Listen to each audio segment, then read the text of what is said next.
Let's talk work-life balance. Now, I know there are some VAs that would like to work part-time as a virtual assistant while they work their full-time job.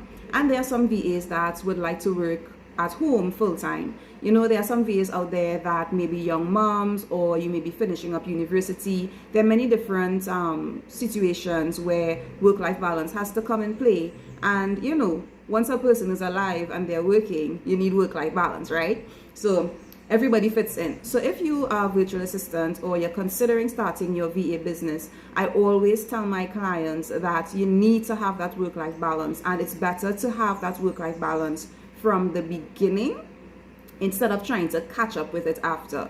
So one of the main things that I talk to my VAs about is setting boundaries, right? You have to have set times for work.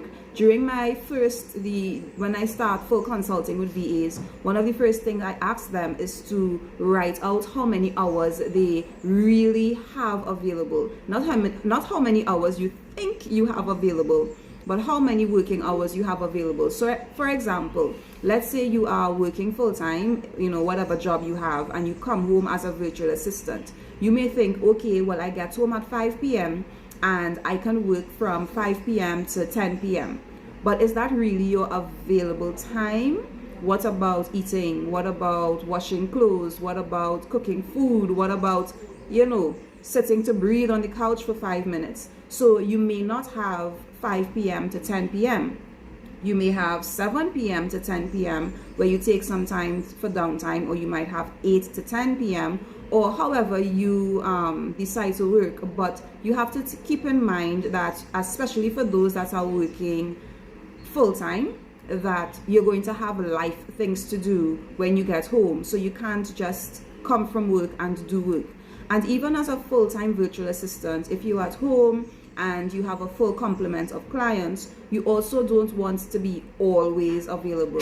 Work is done and work is done. So that's important for you to be able to have that separation between your time as a virtual assistant and your time as a human being enjoying life. All right. The second thing we want to look at is taking regular breaks. So while you are at your job as a virtual assistant, you want to get up and go, you know, look out the window, take a little walk, do something to take breaks during the day so that you don't become physically and mentally exhausted. And then kind of coming on that, you want to take time where you have days off. Don't take on projects that every single day you're busy, every single day you're doing something. Like, you want to live, right? You want to be able to sit and read a book without interruption. You want to be able to you know, take a day and go for a drive, or do some painting, some drawing, have some physical exercise, right? Those things will keep you healthy and give you more energy as you go forward. The last thing I want to talk about is automation. There are many tools out there that can help you automate your business so that you would have more time to focus on the things that you are focusing on. So that's just my niece there being silly in the background.